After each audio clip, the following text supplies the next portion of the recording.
10ാം class model exam എഴുതുന്നതിന്റെ ഇടയിൽ കൂടെ റേസിംഗിന് പോയി. നെക്സ്റ്റ് ലെവലിലേക്ക് പോകണമെന്നുണ്ടെങ്കിൽ ബ്ലാങ്ക് ആണ് നമുക്ക് മുന്നോട്ടുള്ള പാത്ത്. പിന്നെ നമ്മൾ ഇമ്പ്രൂവ് ആവുന്നതിനനുസരിച്ചിട്ടുള്ള ഒരു സ്റ്റേജ് നമുക്ക് ഇന്ത്യയിൽ അവൈലബിൾ അല്ല എന്നുള്ളതാണ് ഇതിന്റെ ഒരു സാഡ് റിയാലിറ്റി എന്ന് പറയുന്നത്. Moto3 അതേപോലെ സ്പെക്ക് നമുക്ക് ഇന്ത്യയിൽ ഫസ്റ്റ് ആയിട്ട് ഇൻട്രൊഡ്യൂസ് ചെയ്ത് റേസ് ചെയ്യിപ്പിച്ചത് ഹോണ്ട ആണ്. നമ്മളിങ്ങനെ എല്ലാം തീർന്നു വിചാരിച്ചിട്ടിരിക്കും. സെലക്ഷൻ ഫസ്റ്റ് സ്റ്റേജ് വീട്ടിൽ പറഞ്ഞിട്ടുണ്ടായിരുന്നില്ല. പിന്നെ റേസ് ആണ് ചെയ്യാൻ പോകുന്ന ആദ്യം തന്നെ അവര് വേണ്ടാന്ന് പറയല്ലോ. Hello everyone, welcome to get my wheel show powered by fail infected media. ഇന്ന് നമ്മൾ ഒരു പുതിയ ഗസ്റ്റ് ആയിട്ടാണ് വന്നിരിക്കുന്നത്. കേരളത്തിൽ ഒരുപാട് പേർക്ക് അറിയത്തില്ല, എന്നാൽ എല്ലാവരും അറിഞ്ഞിരിക്കേണ്ട ഒരാളായിട്ടാണ് നമ്മൾ ഇന്ന് വന്നേക്കുന്നത്. സോ ഇതാണ് മോസിൻ. മോസിനെ പറ്റി മോസിൻ തന്നെ പറഞ്ഞുതരും. മോസിൻ റേസിംഗ് സീനിലേക്കാണുള്ളത്. മോട്ടോർ സൈക്കിൾ റേസിങ്ങിലാണ് മോസിനുള്ളത്. എന്ത് റേസിംഗ് ആണ്, എങ്ങനത്തെ റേസിങ്ങിലാണ്, എന്തൊക്കെയാണ് അതിൻ്റെ കാര്യങ്ങൾ, നിങ്ങൾക്ക് ഇതിലേക്ക് എങ്ങനെ എത്തിപ്പെടാം എന്നൊക്കെ മോസിൻ പറഞ്ഞുതരും. അതുപോലെ ഇതിലേക്ക് വരുമ്പോൾ ഒരുപാട് സ്ട്രഗിൾസും കാര്യങ്ങളുണ്ട്, ഒരുപാട് കഥകളും കാര്യങ്ങളുണ്ട്. അങ്ങനത്തെ കാര്യങ്ങളെല്ലാം മോസിൻ നമുക്ക് പറഞ്ഞു തരുമായിരിക്കും. എന്തായാലും നമുക്ക് തുടങ്ങാം. ഭയങ്കര കട്ടായി പോയി. അപ്പോൾ മോസിന് ഇപ്പോൾ എത്ര വയസ്സായി? എനിക്കിപ്പോൾ 22 വയസ്സായി. ഡിഗ്രി കഴിഞ്ഞോ? ഡിഗ്രി തേർഡ് ഇയർ ഇപ്പോൾ കംപ്ലീറ്റ് ചെയ്തു. തേർഡ് ഇയർ കംപ്ലീറ്റ് ചെയ്തല്ലേ? എത്രാമത്തെ വയസ്സിലാണ് റേസിങ്ങും കാര്യങ്ങളും തുടങ്ങുന്നത്? ഞാൻ റേസിംഗ് സ്റ്റാർട്ട് ചെയ്യുന്നത് 2019-ലാണ്. അതായത് എനിക്ക് 17 വയസ്സുണ്ടാകുമ്പോൾ ഞാൻ 10th മോഡൽ എക്സാം എഴുതുന്ന സമയത്താണ് ഞാൻ ഈ റേസിംഗ് സീനിലോട്ട് കടന്നു വരുന്നത്. 10ാം ക്ലാസ് മോഡൽ എക്സാം എഴുതുന്നതിന്റെ ഇടയിൽ കൂടെ റേസിംഗിന് പോയി. എവിടെ? കോയമ്പത്തൂരായിരിക്കും. ടാലന്റ് ഹണ്ട് എന്ന് പറഞ്ഞ ഒരു പ്രോഗ്രാം ആയിരുന്നു ഹോണ്ടയുടെ. സോ അതിന്റെ ഫസ്റ്റ് സ്റ്റേജ് ഉണ്ടായിരുന്നു കോയമ്പത്തൂരായിരുന്നു. പിന്നെ അത് കഴിഞ്ഞിട്ട് ചെന്നൈയിൽ MMRT മദ്രാസ് മോട്ടോർ റേസ് ട്രാക്കിൽ വെച്ചിട്ട് അതിന്റെ സെക്കൻഡ് സ്റ്റേജ് സെലക്ഷൻ ഉണ്ട്. അങ്ങനെ 2 സ്റ്റേജ് ആയിട്ടായിരുന്നു സെലക്ഷൻ ഉണ്ടായിരുന്നത്. അപ്പോൾ അവിടെ ചെല്ലുന്നു, സെലക്ഷൻ കിട്ടുന്നു, ടീമിൽ കയറുന്നു, കരിയർ സ്റ്റാർട്ട് ചെയ്യുന്നു 17ാമത്തെ വയസ്സിൽ. ഞാൻ ഒരു കാര്യം കേട്ടെ, ശരിക്കും 17ാമത്തെ വയസ്സിൽ എന്ന് പറയുമ്പോൾ ലൈസൻസ് ഇല്ലല്ലോ നമുക്ക്. എങ്ങനെയാണ് ഇതിൻ്റെ അകത്തേക്ക് എത്തിപ്പെട്ടത്? അങ്ങനെയല്ല ഞാൻ പറയുമ്പോൾ, കാരണം ഇതിന് കുറേ ഫണ്ട് നമുക്ക് ആവശ്യമാണ്, ഇതിനുള്ള അറിവുകൾ കാര്യങ്ങൾ ഇങ്ങനത്തെ പരിപാടികൾ കാര്യങ്ങൾ നടക്കുന്നുണ്ട് എന്നറിയേണ്ട ഒരു ഇതുണ്ട്. പിന്നെ നമുക്ക് ഇതിലേക്ക് ഒരു ക്രേസും ഇതിലേക്കൊരു കോളിങ്ങും കാര്യങ്ങളും ഉണ്ടെന്ന് മനസ്സിലാക്കുന്ന ഒരു മൊമെൻറ്റും ഉണ്ട്. ഇങ്ങനത്തെ കാര്യങ്ങളിലേക്കൊക്കെ ഫോർ എക്സാമ്പിൾ നമുക്ക് ആദ്യമായിട്ട് തുടങ്ങാം. എങ്ങനെയാണ് എനിക്ക് റേസ് ചെയ്യണം എന്ന് തോന്നിയ ഒരു മൊമെന്റ് ഉണ്ടാവുമല്ലോ, അങ്ങനത്തെ ഒരു സംഭവം ഉണ്ടോ? ഇതിപ്പോ നമ്മള് ചെറുപ്പം തൊട്ട് നമ്മൾ ഈ പണ്ടത്തെ ഒരു ESPN ചാനലൊക്കെ ഉണ്ടായിരുന്നു, അതില് MotoGP എന്ന് പറഞ്ഞിട്ട് നമ്മള് റേസ് നടക്കാറുണ്ടായിരുന്നു. അപ്പൊ ആ സമയത്ത് തന്നെ നമ്മളെ ചൈൽഡ്ഹുഡ് ഫ്രണ്ട് ഒരുത്തന്നെ ഉണ്ടാവും. അപ്പൊ നമ്മൾ രണ്ടുപേരും കൂടെ സ്കൂൾ വിട്ടു വന്ന് ഇങ്ങനെ റേസ് കാണുമ്പോ അവൻ മാർക്കസ്, ഞാൻ റോസി എന്നുള്ള രീതിക്ക് അങ്ങനെ തന്നെ. മാർക്കസും വാലന്റീനോ റോസി. മാർക്കസ് ഹോണ്ടയിലല്ലായിരുന്നു, ഹോണ്ടയുടെ റൈഡർ ആയിരുന്നു. And Valentino Rossi VR46, one and only VR46. ആ ടൈമില് മോൺസ്റ്ററിന്റെ യമന്റെ ടീമില് മോൺസ്റ്റർ യമ ആയിരുന്നു. പിന്നെ വേറെ KC സ്റ്റോണർ അല്ലായിരുന്നു, ഡുക്കാട്ടിന്റെ ഓർമ്മ ഉണ്ടോ? മൂപ്പര് ഫസ്റ്റില് നമ്മൾ സ്റ്റാർട്ട് ചെയ്യുന്നു. പക്ഷെ ആ സമയത്ത് റൈഡേഴ്സിന്റെ പേരൊന്നും നമുക്ക് അറിയില്ല. ഇപ്പോഴാണ് മൂപ്പരെ കുറിച്ചൊക്കെ നമ്മള് ഈ സോഷ്യൽ മീഡിയ ഒന്നുകൂടെ ഈ ഒരു സ്പോർട്ട് ഗ്രോ ആയി തുടങ്ങിയപ്പോഴാണ് ശരിക്കും മനസ്സിലായി തുടങ്ങി. കാരണം നമ്മളിത് സെർച്ച് ചെയ്യുന്ന സമയത്ത് ഇൻസ്റ്റാഗ്രാമിലായാലും ഫേസ്ബുക്കിലായാലും ഇതിനെ കുറിച്ചുള്ള പോസ്റ്റ് 1-2 ഉള്ളൂ. കാരണം ആ സമയത്ത് ഈ സ്പോർട്ട് ഗ്രോ ആവുന്നേ ഉള്ളൂ. നമ്മുടെ നാട്ടിൽ എന്ന് വെച്ചിട്ടുണ്ടെങ്കിൽ അത്ര പോപ്പുലാരിറ്റി ഇല്ല ഈ പറയുന്ന ഒരു സാധനത്തിന്. നമ്മുടെ നാട്ടിൽ ഇപ്പോൾ നമ്മുടെ നാട്ടിലാണ്, ഇപ്പോൾ നമ്മൾ കോഴിക്കോട് മലപ്പുറത്തൊക്കെ ആണെന്നുണ്ടെങ്കിൽ ഫുട്ബോളിനൊരു ഭയങ്കര ഒരു പോപ്പുലാരിറ്റി. ഫുട്ബോൾ കളിക്കാത്തവരാരുമില്ല നമ്മുടെ ഇടയിൽ, അല്ലെങ്കിൽ അതിനോട് ഇഷ്ടമല്ലാത്ത ഒരാൾ പോലും ഇല്ല. അങ്ങനത്തെ ഒരു മൂഡാണ്. ഇനിയിപ്പോൾ കുറേ ഭാഗത്തേക്കെന്ന് വെച്ചാൽ ക്രിക്കറ്റ് ഉണ്ട്, നമ്മുടെ നാട്ടിലുണ്ട് കേട്ടോ, എല്ലാവരും ക്രിക്കറ്റൊക്കെ കളിക്കും. പക്ഷേ ഈ റേസിംഗ് സീൻ എന്ന് പറയുന്നത് നമുക്കെന്തോ ഫെമിലിയർ അല്ല, അല്ലെങ്കിൽ നമ്മളെ കൂട്ടത്തിലുള്ള ഒരുപാട് പേര്, കുറേ പേരുണ്ട് സത്യം പറഞ്ഞാൽ ഈ സീനിൽ. പക്ഷേ എന്നാലും നമ്മൾ അങ്ങ് എത്തിയിട്ടില്ല. സോ അങ്ങനെയുള്ള ഒരു സാഹചര്യത്തിൽ നമുക്ക് ഇതിനെക്കുറിച്ചുള്ള അറിവുകൾ കുറവായിരിക്കും, ഇതിലേക്ക് എങ്ങനെ എത്തിപ്പെടാമെന്നുള്ള ധാരണകളും കാര്യങ്ങളും കുറവായിരിക്കും. അങ്ങനെയൊക്കെ ഒരു സാഹചര്യമാണ് ഉള്ളത്. അപ്പോൾ ആ സമയത്താണ് എങ്ങനെയാണ് പിന്നെ കണ്ടത് ഈ ടാലന്റ് ഹണ്ടും കാര്യങ്ങളും. അത് 17ാം വയസ്സിൽ കാണണം. നമ്മളിത് ഗൂഗിളിലൊക്കെ സെർച്ച് ചെയ്ത് നോക്കും, പക്ഷെ അപ്പോഴും ഇങ്ങനെ ഓരോ അക്കാഡമീസിന്റെ കിട്ടത്തുള്ളൂ. അപ്പൊ നമ്മൾ അവർക്ക് മെയിലോ SMS ഒക്കെ ചെയ്ത് നോക്കുമ്പോൾ അവർ ഇത് പെയ്ഡ് ആണ്, അത്യാവശ്യം നല്ലൊരു എമൗണ്ട് വരുന്നതുകൊണ്ട് നമുക്ക് ഫസ്റ്റ് ഇനീഷ്യൽ സ്റ്റേജിൽ സ്റ്റാർട്ട് ചെയ്യാൻ പറ്റിയിട്ടുണ്ടായിരുന്നില്ല. വീട്ടിൽ പറയാൻ പറ്റില്ലല്ലോ, കാരണം റേസ് ആണ് ചെയ്യാൻ പോകുന്ന ആദ്യം തന്നെ അവര് വേണ്ടാന്ന് പറയല്ലോ. സോ പിന്നെ ഞാനിങ്ങനെ ഒന്നുകൂടെ ഫേസ്ബുക്കിൽ സെർച്ച് ചെയ്ത സമയത്ത് ഹോണ്ടയുടെ ഒരു റൈഡർ തന്നെ ഉണ്ടായിരുന്നു, അഭിഷേക് എന്ന് പറഞ്ഞിട്ട്. അല്ല, മൂപ്പര് ബാംഗ്ലൂർ. മൂപ്പർക്ക് ഞാനിങ്ങനെ SMS ചെയ്തു, ഞാൻ പറഞ്ഞു എനിക്ക് ഇതിന് ഇൻട്രസ്റ്റ് ഉണ്ട്, ബട്ട് അങ്ങനെ ഫൈനാൻഷ്യൽ ബാക്കപ്പ് ഒന്നുമില്ല, ബട്ട് ടാലന്റ് ഉണ്ടെന്ന് എനിക്കൊരു കോൺഫിഡൻസ് ഉണ്ട്. സോ എനിക്ക് ഇങ്ങനെ ഒരു ഫ്രീ ട്രയലോ അല്ലെങ്കിൽ വല്ല സെലക്ഷൻസോ അങ്ങനെ എന്തെങ്കിലും ചാൻസ് ഉണ്ടോന്ന് ചോദിച്ചു. അപ്പോൾ മൂപ്പരും ഫസ്റ്റിൽ പറഞ്ഞ ഇങ്ങനെ അക്കാഡമി ത്രൂ തന്നെ വരണം, നമ്മൾ level 1 level 2 സർട്ടിഫിക്കേഷൻ കഴിയണം എന്നൊക്കെ പറഞ്ഞത്. പിന്നീട് നമ്മൾ ഇങ്ങനെ ചാറ്റ് ചെയ്ത് വന്നപ്പോൾ മൂപ്പര് പറഞ്ഞു ഇങ്ങനെ ഹോണ്ടയുടെ ഒരു ടാലന്റ് ഹണ്ട് എന്ന് പറഞ്ഞ പ്രോഗ്രാം ഉണ്ട്, ചെറിയ രജിസ്ട്രേഷൻ ഫീ വരുന്നുള്ളൂ. വന്ന് സെലക്ടഡ് ആവുകയാണെങ്കിൽ അവരെന്നെ ട്രെയിനിങ്ങും സെലക്ഷൻസ് ഒക്കെ തന്ന് കാര്യങ്ങളും ഇന്റർനാഷണലി റേസ് ചെയ്യിപ്പിക്കുന്നു. അങ്ങനത്തെ ടാലന്റ് ഹണ്ടുകൾ പലതും നടക്കാറുണ്ട് നമ്മളെ ഇതില് എന്നുള്ളതാണ്. അത് പക്ഷെ നമ്മൾ അറിയലുണ്ടാവില്ല. ഫോർ എക്സാമ്പിൾ ഇപ്പോൾ ചെന്നൈ സൈഡിലേക്കൊക്കെ കോയമ്പത്തൂർ സൈഡിലൊക്കെ കുറെ പേർക്ക് അങ്ങനത്തെ ടാലന്റ് ഹണ്ടും കാര്യങ്ങളൊക്കെ അറിയാം. കോയമ്പത്തൂർ സൈഡിൽ മീൻ അവരുടെ പഴയ കാലം തൊട്ട് തന്നെ ഇങ്ങനെ റേസസ് നടക്കാറുണ്ട്. Chennai Coimbatore based bike races ആയാലും കാർ റേസസ് ആയാലും ഒരുപാട് നടക്കാറുണ്ട്. നിങ്ങൾക്ക് അറിയത്തില്ലെങ്കിൽ ഞാൻ ഒരു കാര്യം പറഞ്ഞത്, നമ്മൾ മെയിൻ ആയിട്ട് നമ്മുടെ നാട്ടിൽ സൗത്ത് ഇന്ത്യയിലെ മെയിൻ ആയിട്ടുള്ള റേസ് ട്രാക്കുകൾ രണ്ടെണ്ണം വരുന്നത്. ഒന്ന് ചെന്നൈയിൽ നമ്മളെ മദ്രാസ് MMRT വരുന്നുണ്ട്. രണ്ടാമത്തെന്ന് പറയുന്നത് നമ്മളെ കാരി സ്പീഡ് വേ ആണ് കോയമ്പത്തൂർ. പുതിയ കോസ്റ്റ് വന്നിട്ടുണ്ട്. നമ്മളെ നരേൻ കാർത്തികേയൻ്റെയും ഒക്കെ കൊളാബറേഷനിൽ അവരുടെ പുതിയ ട്രാക്ക് വന്നിട്ടുണ്ട്. അവിടെ ഇപ്പോൾ എല്ലാവരും അത്യാവശ്യം കാർട്ടൊക്കെ ഓടിക്കാൻ പോകുന്നുണ്ട്. നമ്മളും ഉടനെ തന്നെ പോകുന്നതായിരിക്കും. അപ്പോൾ അതുകൊണ്ട് എന്താ വെച്ചാൽ ഈ ഒരു ഭാഗങ്ങളിലൊക്കെ ഇതുമായിട്ട് ബന്ധപ്പെട്ട അറിവുകളും കാര്യങ്ങളും എല്ലാവർക്കും ഉണ്ടാവും. ഇവരൊക്കെ ഡെവലപ്മെന്റ്, ഫോർ എക്സാമ്പിൾ ഇപ്പോൾ നമ്മുടെ TVS ആണെങ്കിൽ അവരൊക്കെ വണ്ടികൾ തന്നെ ഡെവലപ്പ് ചെയ്തെടുക്കുന്നത്, ആക്ച്വലി RR310 ഒക്കെ ഡെവലപ്പ് ചെയ്തെടുക്കുന്നത് ഈ റേസ് ട്രാക്കിൽ നിന്നുള്ള ഡാറ്റാസും കാര്യങ്ങളും കളക്ട് ചെയ്തിട്ടാണ് ഇവർ ഡെവലപ്പ് ചെയ്യുന്നത്. സോ അതുകൊണ്ട് ആ ഭാഗത്തുള്ളവർക്ക് അറിവ് കൂടുതലായിരിക്കും. പക്ഷെ നമ്മുടെ നാട്ടിലേക്ക് അത് ഒരുപാടങ്ങ് അറിയില്ല. അതായത് നമ്മൾ മോസിൻ ഇതൊക്കെ അറിഞ്ഞ് ടാലന്റ് കപ്പ് ഹണ്ട് അല്ലേ, ടാലന്റ് ഹണ്ട് അതിനുശേഷമാണ് ടാലന്റ് കപ്പ് വരുന്നത്. അതിനുശേഷമാണ് ബാക്കി മുന്നോട്ട് പോകുന്നത്. അപ്പോൾ ടാലന്റ് കപ്പ് കഴിഞ്ഞിട്ട് 17-ാം വയസ്സിൽ ബാക്കി എന്ത് സംഭവിച്ചു? അങ്ങനെ സെലക്ഷന് പോയി, ചെന്നൈയിൽ പോയി. അവിടുന്ന് നമുക്ക് സെലക്ഷൻ കിട്ടി. പിന്നെ എന്റെ ഫസ്റ്റ് റേസ് വരുന്നത് കോയമ്പത്തൂരായിരുന്നു. ഫസ്റ്റത്തെ റേസ് വരുന്നത് കോയമ്പത്തൂരായിരുന്നു. അതും കുറെ കാലം കഴിഞ്ഞായിരുന്നു. അത് കഴിഞ്ഞിട്ട് ഇല്ല, 2019 മാർച്ചിൽ നമ്മുടെ സെലക്ഷൻ തീർന്നു. ജൂണിലാണ് റേസ് വരുന്നത്. മാർച്ചിൽ സെലക്ഷൻ കഴിഞ്ഞ് ജൂണിൽ ഇതെന്ന് പറയുമ്പോൾ മാർച്ചിൽ എക്സാം ഒക്കെ എഴുതി, 10ാം ക്ലാസ് എക്സാം എഴുതി. പാസ്സായില്ലേ? ഞാൻ 9A+ ഉണ്ട്. 9A+ ഒക്കെ ആയിട്ടാണ് പാസ്സായത്. അത് എക്സാമിന്റെ ഇടയിൽ കൂടെ പോയി റേസ് ഒക്കെ ഓടാൻ പോയതാണ്. അത് സമ്മതിച്ചു. കാരണം പലപ്പോഴും എൻ്റെ ഒക്കെ വീട്ടുകാരുടെയൊക്കെ പേടി എന്താന്ന് വെച്ചാൽ എന്നെയൊക്കെ ഒരു വഴിക്കങ്ങ് വിട്ട് കഴിഞ്ഞാൽ ഞാൻ ആ വഴിക്ക് പോകും, പിന്നെ പഠിത്തവും കാര്യങ്ങളൊന്നും ഉണ്ടാവില്ല എന്നായിരുന്നു. ഏതായാലും നല്ല അടിപൊളിയായിരുന്നു. ആ കാര്യത്തിൽ ഒരു സ്റ്റോറി എന്താന്ന് വെച്ച് കഴിഞ്ഞാൽ, ഈ സെക്കൻഡ് സ്റ്റേജ് സെലക്ഷന് പോകാൻ വേണ്ടിട്ട് ചെന്നൈയിലാണ്. അപ്പോൾ നമുക്ക് ട്രെയിനിങ് സെലക്ഷൻ വരുന്നത് സൺഡേ. അപ്പോഴത്തേക്ക് വീട്ടിലൊക്കെ പറഞ്ഞില്ലേ കാര്യങ്ങളൊക്കെ അറിയിച്ചു? ഫസ്റ്റ് സ്റ്റേജ് വീട്ടിൽ പറഞ്ഞിട്ടുണ്ടായിരുന്നില്ല. പിന്നെ നമ്മൾ പോയി വന്ന് സെലക്ഷൻ കിട്ടിയപ്പോൾ നമ്മൾ അവരോട് പറഞ്ഞു. പിന്നെ സെക്കൻഡ് സ്റ്റേജ് ആയ സമയത്ത് ചെന്നൈയിലാണെന്ന് എന്തായാലും പറയണം. പിന്നെ ഒരു ഇഷ്യൂ എന്താന്ന് വെച്ച് കഴിഞ്ഞാൽ സൺഡേ ആണ് സെലക്ഷൻ വരുന്നത്. ഇനി ഒരു സംശയം കൂടെ ചോദിക്കട്ടെ, ഈ 17 നേരിട്ട് ബൈക്കിലേക്കല്ലേ കയറുന്നത്? ബൈക്ക് ഓടിച്ച് അവിടുന്ന് നാട്ടിൽ നിന്ന് ഓടിച്ച് ശീലം ഉണ്ടാവും അല്ലേ? ആയിക്കോട്ടെ. അപ്പൊ അവിടെ ചെന്നിട്ട് സ്ട്രെയിറ്റ് ബൈക്ക് ഓടിക്കുന്ന സമയത്ത് ടെൻഷനോ കാര്യങ്ങളോ? അതിന് ഫസ്റ്റ് ടൈമിൽ അവർ നമുക്ക് ട്രെയിൻ ചെയ്യാന്ന് വെച്ചാൽ ഫസ്റ്റ് സെലക്ഷൻ എന്ന് പറഞ്ഞാൽ ചില ഡ്രിൽസ് ആയിരുന്നു. അതായത് സ്ലോ റേസ്, അതുപോലെ 8, അതുപോലെ തന്നെ ഒരു ലൈൻ വരച്ചിട്ട് അതിലൂടെ നമ്മൾ എത്ര കൺട്രോൾ ചെയ്ത് പോകുന്നു എന്നുള്ള കാര്യങ്ങളൊക്കെ ആയിരുന്നു ഫസ്റ്റ് സ്റ്റേജിൽ അവർ ചെക്ക് ചെയ്തിട്ടുണ്ടായിരുന്നു. പിന്നെ അത് കഴിഞ്ഞ് സെക്കൻഡ് സ്റ്റേജ് വന്ന സമയത്താണ് പ്രോപ്പറായിട്ട് ട്രാക്കിലോട്ടുള്ള ഒരു ഇത് അവർ കൊണ്ടുവന്നത്. അപ്പോൾ ഫസ്റ്റ് സ്റ്റേജിൽ നമ്മളെ ഹോണ്ടയുടെ ചെറിയ സ്കൂട്ടർ പോലത്തെ ഒരു ബൈക്ക് ഉണ്ട്, നേവി എന്ന് പറഞ്ഞിട്ട്. അപ്പൊ ചെറുതായിട്ട് അതിലൊരു ട്രെയിനിങ് ആയിരുന്നു ഉണ്ടായിരുന്നു. പിന്നെ സെക്കൻഡ് സ്റ്റേജ് വന്ന സമയത്ത് സൺഡേ ആയിരുന്നു നമുക്ക് പ്രാക്ടീസ് സെലക്ഷൻ വരുന്നുണ്ടായിരുന്നു. മൺഡേ നമുക്ക് മോഡൽ എക്സാം സ്റ്റാർട്ട് ചെയ്യാണ്. അപ്പോൾ വീട്ടിൽ പറയല്ലാതെ വേറെ ഇതുണ്ടായിരുന്നില്ല. അങ്ങനെ ഞാനിങ്ങനെ ഫ്രൈഡേ പനോട് പറഞ്ഞു ഇങ്ങനെ സെലക്ഷൻ ഉണ്ട് പോകണം എന്ന് പറഞ്ഞു. അപ്പോൾ ഫസ്റ്റിൽ അവർ പറഞ്ഞു പറ്റൂല, എക്സാം ഒക്കെ ഉള്ളതാണ് അത് ഇതെന്ന് പറഞ്ഞു. പിന്നെ സാറ്റർഡേ ഞാനിങ്ങനെ ട്യൂഷനിൽ ഇങ്ങനെ ഇരിക്കുന്ന സമയത്ത് ഒരു 10:30 ആയപ്പോൾ ആള് വന്നിട്ട് എന്നെ വിളിച്ചാണ്ട് വണ്ടിയുടെ ചാവി എന്നാണ്ട് പറഞ്ഞു സെലക്ഷന് പോയിക്കോ, ഫ്രണ്ട്സിനാരും കൂട്ടിയിട്ട് ഞാൻ അത് മോണെ കണ്ടാതാണ്. അങ്ങനെയാണ് ഫസ്റ്റ് നമ്മൾ സ്റ്റാർട്ട് ചെയ്ത് വരുന്നത്. വലിയ മൊമെന്റ് ആണ്. നമ്മളിങ്ങനെ എല്ലാം തീർന്നു വിചാരിച്ചിട്ടിരിക്കും. സെലക്ഷൻ ക്ലോസ് ആയി എന്ന് വിചാരിച്ചിട്ട് നമ്മൾ ട്യൂഷനിൽ ടെൻഷൻ അടിച്ചിരിക്കുമ്പോൾ ആള് വന്നു ഭയങ്കര ഒരു സർപ്രൈസ് വന്നു. പിന്നെ ഒന്നും നോക്കിയില്ല, നമ്മളെ ഫ്രണ്ട്സിനെ കൂട്ടി അന്ന് തന്നെ പോയി. അന്ന് നൈറ്റ് നമ്മളവിടെ എത്തി സെലക്ഷൻ എടുത്തു, ട്രെയിനിങ് അറ്റൻഡ് ചെയ്തു. അതിൽ സർട്ടിഫിക്കേഷൻ കിട്ടി, അന്ന് തന്നെ സെലക്ഷൻ കിട്ടി. അന്ന് ഈവനിങ് പോകുന്നു, പിറ്റേ ദിവസം രാവിലെ എത്തി നമ്മൾ എക്സാം അറ്റൻഡ് ചെയ്തു. എക്സാം അറ്റൻഡ് ചെയ്തു. അത് വലിയ കിട്ടലായി. അപ്പൊ അങ്ങനെ ഒരു ഇത് കഴിഞ്ഞു. പിന്നാണ് കോയമ്പത്തൂർ ഇവര് ജൂണിൽ റേസ് വെക്കുന്നത്. അങ്ങനെ ആ റേസിന് പോയി. അതിൽ മൊത്തം 14 റൈഡേഴ്സ് ഉണ്ടായിരുന്നു. അപ്പൊ ആദ്യം നമ്മൾ ഗ്രിഡ് പൊസിഷൻ സ്റ്റാർട്ട് ചെയ്യണമെങ്കിൽ ക്വാളിഫയിങ് ഉണ്ടാവുമല്ലോ. അപ്പൊ ക്വാളിഫയിങ് കഴിഞ്ഞ സമയത്ത് ഞാൻ 7th ക്വാളിഫൈഡ് ആയി. 14 റൈഡേഴ്സ് എന്റെ ഫസ്റ്റ് റേസാ.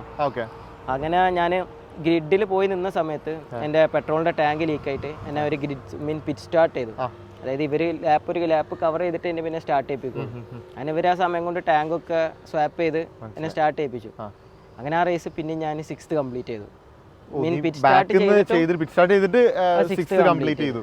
അപ്പൊ ആ സമയത്താണ് ഇവര് ഇന്ത്യയിൽ Moto3 സ്പെക്കായ NSF 250R ഇൻട്രൊഡ്യൂസ് ചെയ്യുന്നത്. Moto3 സ്പെക്ക് എന്ന് പറയുമ്പോൾ നമ്മളെ ഇവിടെ NSF 250 എന്ന് പറയുന്ന ബൈക്കാണ് വരിക. NSF 250 നിങ്ങൾക്ക് റിലേറ്റ് ചെയ്യാൻ വേണ്ടി കുറച്ചുകൂടി ഈ സിമ്പിളായിട്ട് ഞാൻ പറഞ്ഞുതരാം.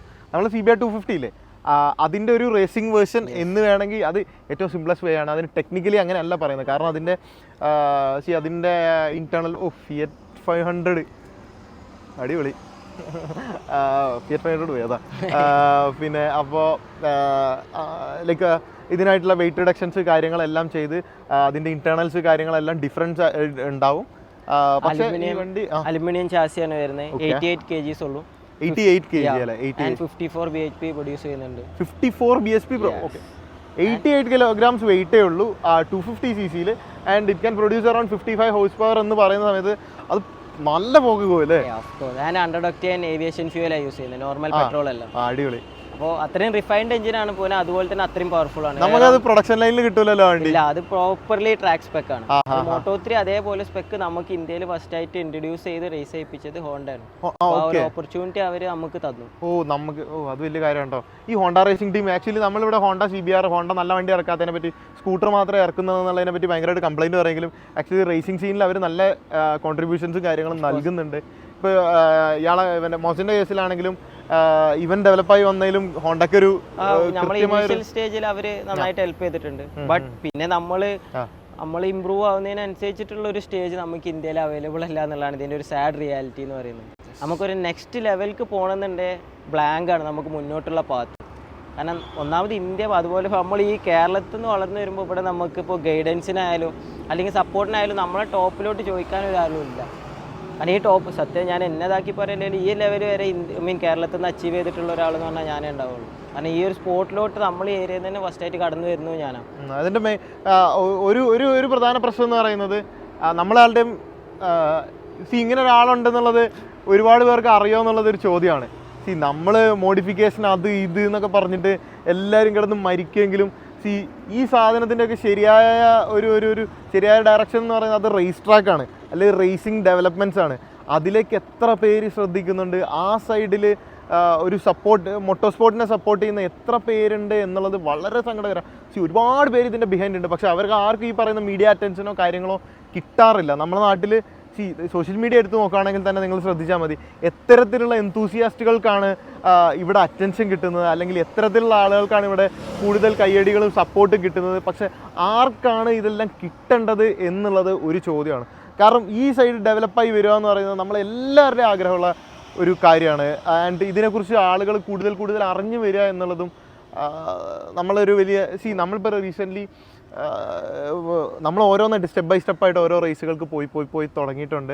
ആൻഡ് കുറേ പേര് നമ്മളെ എന്നാലും ഈ ഒരു സീൻ മാറ്റിയെടുക്കാൻ കുറേ പേര് നോക്കുന്നുണ്ട്, കുറേ പേര് സാധിക്കുന്നുണ്ട്, ഒരുപാട് പേര്. പക്ഷേ സ്റ്റിൽ മാറ്റം വരും, ഉറപ്പായിട്ടും മാറ്റം വരും എന്നുള്ളതാണ്. കാരണം അത് ഏത് ഡയറക്ഷനിലാണ് പോകേണ്ടതെന്ന് ആളുകൾക്ക് അറിയത്തില്ല, അതിൻ്റെതാണ്. ഇപ്പോൾ ഇവൻ്റെ കേസിലാണെങ്കിൽ ഈ പറഞ്ഞ NSF Moto3 സ്പെക്ക് കഴിഞ്ഞ് കഴിഞ്ഞാൽ പിന്നെ അതിൻ്റെ മുകളിലേക്കുള്ള എന്താന്നല്ല, അങ്ങനെ ഞാൻ പിന്നെ ഈ NSF നമ്മൾ ചാമ്പ്യൻ അല്ല, സെക്കൻഡ് റണ്ണർ അപ്പ് ചാമ്പ്യൻ ആയി 2021. അങ്ങനെ അത് കഴിഞ്ഞ് 22 നമ്മൾ അത്യാവശ്യം നല്ല ഫോമിൽ കരിയിൽ ഫസ്റ്റ് റൗണ്ട് സ്റ്റാർട്ട് ചെയ്തു. അങ്ങനെ ഫസ്റ്റ് റേസിൽ നമ്മൾ സെക്കൻഡ് കംപ്ലീറ്റ് ചെയ്തു. അങ്ങനെ സെക്കൻഡ് റേസ് വന്ന സമയത്ത് അവിടുന്ന് നല്ലൊരു ഐസൈഡ് ക്രാഷ് ഇട്ട് എന്റെ കൈ ബ്രോക്ക് ആയി പോയി. 2023 ഓയിൽ വീണിട്ട് തെന്നിപ്പോയതാണോ? നീ വീഴുന്നു, അതിന്റെ പുറകെ ബാക്കിൽ ഒരുത്തനും കൂടെ വീഴുന്നത് അതാണോ? ലാസ്റ്റ് ഇയർ അത് ഓയിലിൽ തെന്നി വീഴുന്നത്. അത് ഇന്തോനേഷ്യ ട്രാക്കിൽ വെച്ചിട്ടാണ്. അതിന്റെ വണ്ടിയുടെ ഓയിൽ ഏതോ ഒരു ബോൾട്ട് ലൂസ് ആയിട്ട് ഓയിൽ സ്പിൻ ആയി ഞാൻ ഓടിച്ചു. നിന്റെ വണ്ടിയുടെ തന്നെ ലീക്ക് ആയിട്ട് അതിന് ബാക്കി വന്നവരും പുറകെ വരുന്നില്ല. കാരണം ഓയിലായി പോയി, ഞങ്ങള് പുഷ് ചെയ്തോണ്ടിരിക്കായിരുന്നു. സോ ഒരു കേർവ് എടുത്തോണ്ടിരിക്കുമ്പോ അതെ ഞാൻ കണ്ടിട്ടുണ്ടായിരുന്നു. അപ്പോൾ അത് കഴിഞ്ഞ് ആ ക്രാഷ് കഴിഞ്ഞ് ഒന്ന് റിക്കവർ ആവാൻ അറൗണ്ട് ഒരു 2 months എടുത്തു. അപ്പോൾ നേരത്തെ ഹൈവേ ബ്ലോക്ക് ചെയ്ത് വെച്ചേക്കുമായിരുന്നു. ഇപ്പോൾ അത് പിന്നെ ഓപ്പൺ ആക്കി. കറക്റ്റ് നമ്മളതിലുള്ള ഒരു മൈക്കിന്റെ ചാർജും തീർന്നു, എല്ലാം കൂടെ ഒന്നിച്ചായിരുന്നു. അപ്പോൾ ചെറുതായിട്ടൊന്ന് ലൊക്കേഷൻ മാറ്റി നമുക്ക് തിരിച്ച് വീണ്ടും കഥയിലേക്ക് പോവാം. സോ അങ്ങനെ ആ ക്രാഷ് കഴിഞ്ഞ് റിക്കവർ ആവാൻ ഒരു 2 months എടുത്തു. 2 months എടുത്തു. അതായത് ഒരു സർജറി ഉണ്ടായിരുന്നു. ഫസ്റ്റ് ടൈം ആണ് സർജറി ചെയ്യേണ്ടായിരുന്നത്. എവിടെ എന്താ പറ്റിയ? റിസ്റ്റ് ബ്രോക്ക് ആയി പോയി, ഇവിടുത്തെ 2 ബോണും ക്രാക്ക് ആയി പോയി. അത് എൻ്റെ ഫസ്റ്റ് ലാപ്പ് തന്നെ ആയിരുന്നു. എന്താ പ്രശ്നം ഉണ്ടായെന്ന് വെച്ച് കഴിഞ്ഞാൽ, ഞാൻ വീണ് ക്രാഷ് ആയി കഴിഞ്ഞപ്പോൾ പൊതുവെ നമുക്ക് നല്ല മേജർ ഇഞ്ചുറി എന്തെങ്കിലും സംഭവിച്ചാൽ നമ്മൾ കൈ റേസ് ചെയ്ത് കഴിഞ്ഞാൽ അവർ റെഡ് ഫ്ലാഗ് ചെയ്തിട്ട് റേസ് ക്യാൻസൽ ചെയ്യുന്നതാണ്. പക്ഷെ ഞാൻ അപ്പോഴത്തെ അഡ്രിനാലിൻ റഷിൽ ഞാൻ എണീറ്റ് പോയി ബൈക്ക് ലിഫ്റ്റ് ചെയ്യാൻ ശ്രമിച്ചു. ലിഫ്റ്റ് ചെയ്തപ്പോഴാണ് എനിക്ക് മനസ്സിലായ കൈ ബ്രോക്കായിട്ട് ഉണ്ടെന്നുള്ളത്. സോ അവരും വിചാരിച്ചു ഇത് മേജർ ഇഞ്ചുറി അല്ലാന്ന് വിചാരിച്ചിട്ട് അവര് റേസ് കണ്ടിന്യൂ ചെയ്തു. അങ്ങനെ ആ പെയിനോട് കൂടിയിട്ട് പിന്നെ ആ 10 ലാപ്പ് ട്രാക്കിന്റെ ഉള്ളിൽ തന്നെ ഇരിക്കേണ്ടത്. കാരണം ഹെൽപ്പ് ആംബുലൻസ് വരണമെന്നുണ്ടെങ്കിൽ റേസ് ക്യാൻസൽ ചെയ്യണം അവർ.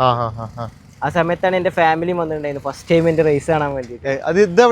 കോയമ്പത്തൂർ അടുത്തായതുകൊണ്ട് ഫാമിലി വന്നിട്ടുണ്ടായിരുന്നു. പക്ഷെ ഫസ്റ്റ് റേസ് അവർ കാണാൻ വന്ന റേസ് നമുക്ക് നല്ലൊരു ക്രാഷ് കിട്ടി. വീട്ടുകാർ നന്നായിട്ട് പേടിച്ചു പോയി. പിന്നെ അതിന്റെ ശേഷം എന്നോട് നിർത്താ ഇത് വേണ്ടാന്നൊക്കെ പറഞ്ഞിട്ടുണ്ടായിരുന്നു. സ്റ്റിൽ പിന്നെ നമ്മൾ ഇതിന്ന് മാറില്ല എന്നുള്ളൊരു സംഭവം ആർക്കും മനസ്സിലായപ്പോ പിന്നെ അവരും അത് ആ ലെവലിൽ അങ്ങ് അവോയ്ഡ് ചെയ്ത് ഒഴിവാക്കി കളഞ്ഞു. ആൻഡ് അത് കഴിഞ്ഞ് പിന്നെ റൗണ്ട് 1 ഈ ക്രാഷ് സംഭവിച്ചത് കോയമ്പത്തൂർ വെച്ചിട്ട്. അപ്പൊ റൗണ്ട് 2 റൗണ്ട് 3 ഓൾറെഡി എനിക്ക് മിസ്സായി. കൈ മുറിഞ്ഞ് നമ്മള് റിക്കവറി ടൈം ആയതുകൊണ്ട് ആ 2 റൗണ്ട് ഓടിക്കാൻ പറ്റിയില്ല. അതുപോലെ തന്നെ ആ സമയത്ത് എനിക്ക് ജപ്പാനിലൊരു റേസ് ഉണ്ടായിരുന്നു. ആ റേസും എനിക്ക് മിസ്സായി ARRC. അങ്ങനെ അത് കഴിഞ്ഞു റിക്കവർ ആയി. ഞാൻ പിന്നെ റൗണ്ട് 4 പാർട്ടിസിപ്പേറ്റ് ചെയ്യാൻ വന്നു. റൗണ്ട് 4 2 റേസും ഫസ്റ്റ് അടിച്ചു. തിരിച്ചു വന്ന റേസ് തന്നെ കൈയിന്റെ പണിയൊക്കെ കഴിഞ്ഞ് വന്ന് ഫസ്റ്റ് റേസ് തന്നെ 2 പോഡി എടുത്തിട്ടുണ്ടായിരുന്നു. പിന്നെ അത് കഴിഞ്ഞ് റൗണ്ട് 5 വന്നു. അതിലും 2 പോഡി എടുത്തു. അങ്ങനെ ആ ഇയറും നമ്മള് സെക്കൻഡ് റണ്ണർ അപ്പ് ചാമ്പ്യൻ ആയിപ്പോയി 2023. അപ്പൊ ഒരു വർഷം എത്ര റൗണ്ടാണ് ഉണ്ടാവുക? മൊത്തം 5 റൗണ്ടാണ് നമ്മളെ നാഷണൽ ചാമ്പ്യൻഷിപ്പിൽ ഉണ്ടാവാറ്. ഏഷ്യയിൽ നോക്കുകയാണെങ്കിൽ 6 റൗണ്ട്സ് ഉണ്ടാവും. അപ്പൊ ഇതിന്റെ അകത്ത് ഇത്ര റൗണ്ട് ലൈക്ക് ചില സമയം ഇത്ര റൗണ്ട് ബാക്കി നിൽക്കുമ്പോൾ നമ്മൾ ചാമ്പ്യൻ ആവും, ചിലത് 2 ഓടിയില്ല. നമുക്ക് സെക്കൻഡ് ഉള്ള ആളായിട്ട് എത്ര പോയിന്റ്സിന്റെ ഡിഫറൻസ് ഉണ്ടോ എന്നുള്ളതനുസരിച്ചിട്ടാണ്. പിന്നെ അത് കഴിഞ്ഞപ്പോ ഈ 2024 ഞാൻ നാഷണൽ ചാമ്പ്യൻ NSF ചാമ്പ്യനായി. കാരണം ഈ റൗണ്ട് ഈ ഇയറിൽ നമുക്ക് റേസ് ഒന്നും മിസ്സായില്ല. റേസ് ചെയ്ത എല്ലാ റേസും ഫസ്റ്റ് തന്നെ, എല്ലാത്തിനും ഫസ്റ്റ്. ഞാൻ വേറെ സംശയിക്കട്ടെ, ഇപ്പൊ നീ റേസ് ഓടുന്ന കാറ്റഗറിയിൽ എല്ലാരും നിന്റെ ഏജ് ഗ്രൂപ്പ് ആയിരിക്കുമോ? നമ്മുടെ ഈ മോട്ടോർ സ്പോർട്സിൽ എന്താന്ന് വെച്ചാൽ ഏജ് ഗ്രൂപ്പ് ഇല്ല. സത്യം പറഞ്ഞു കഴിഞ്ഞാൽ ഈ മോട്ടോർ സ്പോർട്സിൽ നമുക്ക് CC കാറ്റഗറി വരുന്നത്. ഇപ്പൊ 250 കാറ്റഗറി ഞാൻ ഓടിക്കുന്നുണ്ടെങ്കിൽ അതില് 18 വയസ്സായവരുണ്ടാവും, 16 വയസ്സായവരുണ്ടാവും, അതുപോലെ തന്നെ 28 വയസ്സായവരുണ്ടാവും. അപ്പൊ നമ്മള് ഈ മോട്ടോർ സ്പോർട്സിൽ കൂടുതൽ അങ്ങനെ ഏജ് കാറ്റഗറൈസ് ചെയ്യാറില്ല. എത്ര CCയിലാണ് ആ റൈഡർ ഓടിക്കുന്നത്, അതിന്റെ കപ്പാസിറ്റി എന്താന്നുള്ളത്. ഇനി ഞാൻ വേറൊരു സംശയിക്കട്ടെ, ഒരാൾ പ്രായം കുറഞ്ഞിരിക്കുമ്പോൾ പഠിക്കുന്ന ഇതാണോ, ലൈക്ക് പ്രായം കൂടുന്നതനുസരിച്ച് എക്സ്പീരിയൻസ് കൂടുമ്പോഴാണോ ഒരാൾക്ക് വിന്നിംഗ് പ്രോബബിലിറ്റി കൂടുതൽ എന്ന് പറയാൻ പറ്റുമോ? അതായത് ഈ മോട്ടോർ സ്പോർട്സിൽ ഇപ്പൊ ഞാൻ മനസ്സിലാക്കിയ ഒരു സംഭവം എന്ന് വെച്ച് കഴിഞ്ഞാൽ, ഇപ്പൊ ഞാൻ സ്റ്റാർട്ട് ചെയ്തത് 17 വയസ്സിലാണ്. അപ്പോൾ എന്നെ സംബന്ധിച്ച് ഞാനൊരു 10 വർഷം കൂടെ മുന്നേ ഞാനിത് സ്റ്റാർട്ട് ചെയ്തിട്ടുണ്ടായിരുന്ന ഇപ്പോൾ ഞാൻ നിൽക്കുന്നിടത്തുനിന്ന് ഒരു 5 കൊല്ലം മുന്നോട്ട് ഞാൻ ഇവിടെ നിൽക്കേണ്ട അവിടെ ഞാൻ എത്തിയിട്ടുണ്ടാവും. കാരണം ഇതിലെന്താണെന്ന് വെച്ചാൽ നമ്മൾ കൺസിസ്റ്റൻ്റ് ആയി ട്രെയിൻ ചെയ്തുകൊണ്ടേ ഇരിക്കണം. ട്രെയിൻ ചെയ്യുമ്പോൾ നമുക്ക് ഓരോന്നും ഇപ്പോൾ ഒരു മിസ്റ്റേക്ക് ക്രിയേറ്റ് ചെയ്യുന്നത് എന്തുകൊണ്ട് മിസ്റ്റേക്ക് ക്രിയേറ്റ് ചെയ്തു അതൊക്കെ ഇതായി വരാൻ നമുക്ക് സമയം ഉണ്ടാവും. അപ്പോൾ ഈ ചെറുപ്പത്തിലാകുമ്പോൾ പെട്ടെന്ന് നമ്മൾ ഈ മിസ്റ്റേക്സ് കണ്ടുപിടിക്കുകയും ചെയ്യും, പെട്ടെന്ന് ആ മിസ്റ്റേക്സ് കറക്റ്റ് ചെയ്യുകയും ചെയ്യും. നമ്മൾ കുറച്ചതായി കഴിഞ്ഞാൽ കുറേ ബോഡി റെസ്ട്രിക്ഷൻസ് കാര്യങ്ങളെല്ലാം വരും. ഇത് ഓൾറെഡി നമ്മൾ ചെറുപ്പത്തിൽ നിന്ന് സ്റ്റാർട്ട് ചെയ്ത് നമ്മളെ ബോഡി ഓൾറെഡി ആ ഒരു സ്റ്റൈലിലോട്ടായി പോകും. കൂടുതൽ ഈ സ്പാനിഷ് ജർമ്മൻ റൈഡേഴ്സിനൊക്കെ കിട്ടുന്ന ഒരു ഭാഗ്യം അവര് 5ാമത്തെ വയസ്സിൽ 6ാമത്തെ വയസ്സിലോട്ട് ട്രെയിൻ ചെയ്യൽ തുടങ്ങും. നമ്മളവിടെ ഒരു സൈക്കിൾ കിട്ടുന്നതന്നെ നമ്മൾ ആ ഒരു ഏജ് ആവുമ്പോഴാണ്. അപ്പൊ ആ ഒരു ഡിഫറൻസ് നന്നായിട്ടുണ്ട്. ഞാനിപ്പോ എന്റെ പല ചേട്ടന്മാരല്ല സുഹൃത്തുക്കളൊക്കെ പിള്ളേരുണ്ട്. അപ്പൊ അവരൊക്കെ സൈക്കിളൊക്കെ ഇങ്ങനെ ഓടിച്ചുകൊണ്ട് പോകുന്ന സമയത്ത് ചില പിള്ളേര് കണ്ടോ ഭയങ്കര കറക്റ്റായിട്ട് കട്ട് ചെയ്ത് തട്ടിക്കാണ്ടൊക്കെ കൊണ്ടുപോകുന്ന മക്കളുണ്ടാവില്ലേ, അവരെ കൊണ്ട് വല്ല കാർട്ടൊക്കെ ഓടിക്കാനും മറ്റേതിനൊക്കെ വിടാനൊക്കെ പറയും. കാരണം പിള്ളേര് നിങ്ങളിപ്പോൾ ശ്രദ്ധിക്കുകയാണെങ്കിൽ ഗെയിം കളിക്കുന്നത് ശ്രദ്ധിച്ചിട്ടുണ്ടോ? മക്കൾ വേഗം ഗെയിം കളിക്കാൻ പഠിക്കും, വേഗം പഠിക്കും. ഈ PUBG ഒക്കെ ആണെങ്കിലും ഫ്രീ ഫയർ ഒക്കെ ആണെങ്കിലും പിള്ളേര് നമ്മളിതായിട്ട് ഒന്ന് സെറ്റായി വരുന്നതിന്റെ 10 സമയം മതി പിള്ളേർക്ക് ഇതുമായിട്ടൊന്ന് സെറ്റായി വരാൻ, പെട്ടെന്ന് ക്യാച്ച് ചെയ്യാൻ പറ്റും. അതാണ് ഇപ്പൊ പറഞ്ഞ നമ്മൾ മിസ്റ്റേക്സ് വരുത്തുവാണെങ്കിൽ അത് നമുക്ക് തന്നെ തിരിച്ചറിഞ്ഞ് അത് മാറ്റിയെടുക്കാനുള്ള സമയം എന്ന് പറയുന്നത് കുറഞ്ഞ സമയം കൊണ്ട് ചെറിയ കുട്ടികളാകുമ്പോൾ അവർക്ക് വേറെ പ്രഷർ ഒന്നുമില്ല, അവരുടെ കോൺസെൻട്രേഷൻ ഫുള്ളി ഇതിലോട്ട് മാത്രമായിരിക്കും. അപ്പോൾ പെട്ടെന്ന് അഡാപ്റ്റഡ് ആവുകയും ചെയ്യും, പെട്ടെന്ന് പഠിച്ചെടുക്കാനും പറ്റും. ശരിയാ, നമ്മൾ പ്രായം കൂടുന്നതോറും ആ ഒരു സ്ട്രെസ്സും കാര്യങ്ങളും കൂടി, ഫാമിലിയിലത്തെ റെസ്പോൺസിബിലിറ്റീസ്, ഈ പറയുന്ന സാധനങ്ങളെല്ലാം വരും. നമ്മളെ ഫ്യൂച്ചറിനെ പറ്റി എല്ലാരും ചോദിച്ചുകൊണ്ടിരിക്കും. അങ്ങനത്തെ ചോദ്യങ്ങളൊക്കെ വന്ന് തുടങ്ങിയോ? നമ്മൾ ഇവിടെ പൊതുവെ നമ്മളീ ഒരു മലപ്പുറത്തെ കൾച്ചർ വെച്ചിട്ട് എല്ലാരും ചോദിക്കുന്നത് പണിയൊന്നും ആയില്ലേ ആ ഒരു ഇത് നമുക്ക് ഏത് നാട്ടിലായാലും ആ സാധനമുണ്ട്. പിന്നെ ഇവിടെ നേരത്തെ പറഞ്ഞാല് വേറെ ഫുട്ബോൾ അങ്ങനത്തെ സാധനങ്ങളാണല്ലോ കുറച്ചുകൂടി ഒരു പോപ്പുലാരിറ്റി ഉള്ളത്. ഇപ്പൊ പിന്നെയും പിള്ളേരൊക്കെ ചെറിയ മക്കളൊക്കെ ഈ സീനിലേക്ക് ഒരുപാട് വരുന്നുണ്ട്. അത് ഞാൻ പ്രാക്ടീസ് ചെയ്യാൻ വേണ്ടിട്ട് ഒരു CRF 250R ഹോണ്ടയുടെ എടുത്തിട്ടുണ്ടായിരുന്നു. അതായത് ഓഫ് റോഡ് ബൈക്കാ. അപ്പൊ ഞാൻ അത് ഓടിക്കാൻ വേണ്ടിട്ട് വീടിന്റെ സൈഡിൽ തന്നെ ഒരു ട്രാക്ക് ഞാൻ ഓടിച്ച് സെറ്റ് ചെയ്തിട്ടുണ്ടായിരുന്നു. അപ്പോ അത് എന്റെ കയ്യിൽ ഉണ്ടായിരുന്ന സമയത്ത് ഈവനിങ് ആയാലും ഒരുപാട് സൈക്കിളായിട്ട് ഒരുപാട് പിള്ളേര് ഞാൻ ഓടിക്കുന്ന കാണാൻ വേണ്ടി. എന്നിട്ട് അവരവിടെ വന്ന് നിൽക്കും, ഞാൻ ഓടിക്കുന്നത് നോക്കും. അപ്പൊ ഞാനൊരു ദിവസം ഉമ്മാരോട് പറഞ്ഞു ഞാൻ ഓടിക്കന്റെ പിന്നാലെ സൈക്കിളേറ്റ് പോകാന്ന് പറഞ്ഞിട്ട് അങ്ങനെ ഇവരെ കൂടെ സൈക്കിളിലൊക്കെ ചുമ്മാ ഓടിച്ചു. അപ്പൊ നമ്മളിങ്ങനെ നോക്കുന്ന സമയത്ത് ഒരു ബേസിക്സും ഇല്ലാത്ത തന്നെ കുറെ ടാലൻസ് ഉള്ള കുറെ പിള്ളേർ നമ്മളെ നാട്ടിലുണ്ട്. പക്ഷെ എന്താ ചെയ്യുക, ഇത് കറക്റ്റ് ആയിട്ട് അവർക്ക് ഒരു പാത്ത് സെറ്റ് ചെയ്ത് കൊടുക്കാനോ അതിന് പറ്റിയൊരു ഫെസിലിറ്റിയോ നമ്മളെ ഇവിടെ ഇല്ല എന്നുള്ളതാണ് ഒരു ട്രൂ. കുറെ പേർക്ക് അറിയത്തില്ലല്ലോ ഇങ്ങനെ റേസ് ഉണ്ട്. ഞാനൊരു കാര്യം ഞാനൊരു സംശയിക്കട്ടെ, ഇപ്പൊ റേസ് ഉണ്ട്, റേസിൽ പോടി അടിക്കുക, അല്ലെങ്കിൽ ഇങ്ങനെ വന്നിട്ട് ഇപ്പോൾ 2 റേസൊക്കെ മിസ്സായി പിന്നെ തിരിച്ചു വന്ന് കംബാക്ക് അടിച്ചിട്ട് റേസിൽ വിന്നടിക്കുക, ആ സാധനം, ആ മൊമെന്റ് ഉണ്ടല്ലോ, ആ ഒരു സാധനം ഉണ്ടല്ലോ, അതിങ്ങോട്ട് കിട്ടിക്കഴിഞ്ഞാൽ എല്ലാവരും പിന്നെ ഇതിന്റെ പുറകെ പോകും. അതെ, അത് നമ്മൾക്കൊരു എവിടെയെങ്കിലും ഒരു ഇത് കിട്ടുമ്പോൾ നമ്മളിങ്ങനെ ആലോചിച്ച് പോകും. ഇപ്പൊ കാരണം ഞാൻ ആ ക്രാഷ് സംഭവിച്ച സമയത്താണ് ഞാൻ ശരിക്കും ഇരുന്ന് ആലോചിക്കുന്നത്. കാരണം എന്നെ സംബന്ധിച്ച് എനിക്ക് റേസ് അല്ലാതെ പിന്നെ ഒരു ടാലന്റ് എന്ന് പറയാൻ എനിക്കില്ല. അപ്പൊ ഉള്ള ടാലന്റ് നമ്മൾ മാക്സിമം വേസ്റ്റ് ആവാതെ അതുകൊണ്ട് എങ്ങനെ യൂസ്ഫുൾ ആയിട്ട് സൈക്കിളിൽ അതാണ് പണ്ട് സൈക്കിളിൽ ഇതേപോലെ നമ്മൾ ഫ്രണ്ട്സുമായിട്ട് റേസ് നടത്തുമായിരുന്നു, സ്റ്റണ്ട് ചെയ്യായിരുന്നു. അപ്പൊ ആ ഒരു ക്രേസ് അന്നോട്ട് തന്നെ ഉണ്ട്. അപ്പൊ അത് കറക്റ്റ് ആയിട്ടുള്ള ഒരു വേല് പോയിന്റ് ഔട്ട് ചെയ്യാന്ന് വിചാരിച്ചു. അത് ഇപ്പൊ കറന്റ്ലി നാഷണൽ ചാമ്പ്യൻ ആണ്. യെസ്, നാഷണൽ ചാമ്പ്യൻ ആണ്. അതുപോലെ തന്നെ ദുബായ് DSBK ചാമ്പ്യൻ ആണ്. അത് അതിലേക്കാണ് വരുന്നത്. അത് പറഞ്ഞു കൊടുക്കും. ദുബായ് പോയിട്ട് എന്ത് സംഭവിച്ചു?